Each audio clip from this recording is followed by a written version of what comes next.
Assalamualaikum warahmatullahi wabarakatuh. Perkenalkan, nama saya Dafa Sarul Rahman.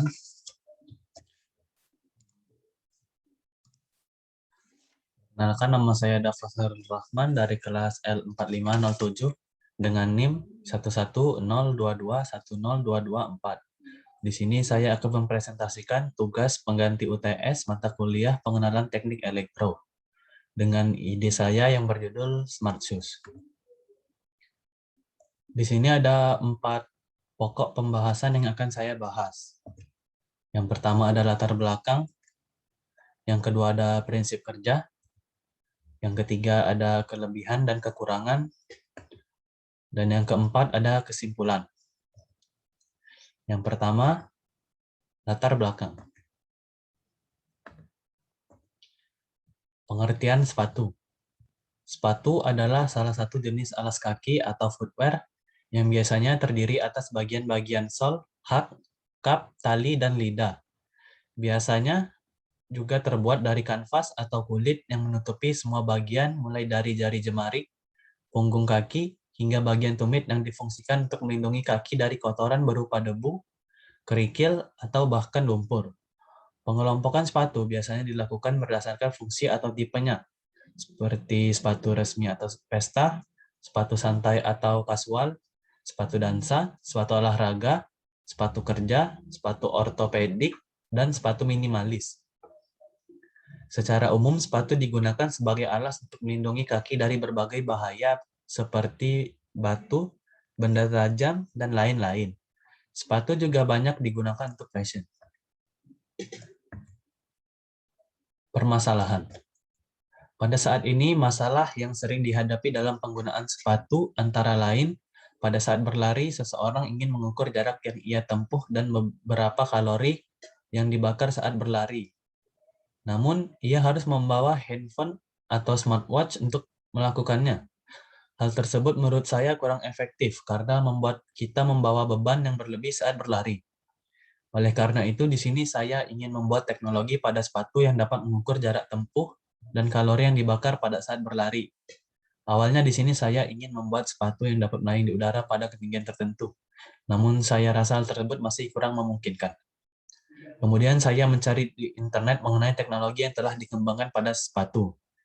Di internet telah ada sepatu yang disambungkan dengan Bluetooth untuk mengukur jarak tempuh. Namun di sini saya ingin mengembangkan lagi ide tersebut dengan menambahkan fitur lebih banyak pada sepatu, seperti pendingin dan penghangat.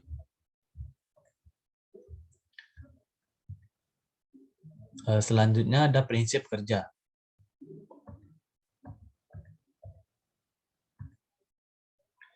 Yang pertama ada Bluetooth. Seperti yang saya katakan tadi, sepatu disambungkan dengan Bluetooth menggunakan chip kecil yang diletakkan di dalam sepatu, lalu dikonekkan melalui Bluetooth menggunakan device atau ponsel kita. Yang kedua ada sistem penghangat. Di sini sistem penghangatnya menggunakan sensor suhu untuk menyesuaikan dengan suhu sekitar, supaya penghangat akan berada dalam suhu yang pas, tidak terlalu panas. Kemudian ada sistem pendingin. Di sini cara kerjanya sama dengan sistem penghangat, yaitu dengan menggunakan sensor suhu untuk menyesuaikan dengan suhu sekitar, supaya pendingin akan berada dalam suhu yang pas, atau tidak terlalu dingin. Yang ketiga ada kelebihan dan kekurangan. Kelebihannya yang pertama yaitu tidak perlu membawa gadget pada saat berlari. Kita tidak perlu lagi membawa gadget pada saat berlari sehingga beban yang kita bawa pun tidak berlebih. Yang kedua terdapat fitur penghangat dan pendingin. Hal tersebut menurut saya sangat berguna pada saat cuaca sedang panas maupun sedang dingin. Kemudian kekurangannya. Yang pertama terdapat banyak fitur yang menyebabkan sepatu menjadi lebih berat. Menurut saya hal tersebut kurang efektif pada saat berlari. Yang kedua, risiko rusak yang tinggi. Risiko rusak yang tinggi ini disebabkan oleh fitur-fitur yang terletak di sepatu. Karena sepatu sendiri digunakan untuk melindungi kaki dari benda yang berbahaya, seperti batu dan benda tajam lainnya. Yang terakhir ada kesimpulan. Dengan adanya teknologi sepatu pintar ini dapat memudahkan manusia untuk menggunakannya berolahraga, Sepatu ini juga dapat digunakan dalam berbagai cuaca, pada saat cuaca sedang panas dan sedang dingin.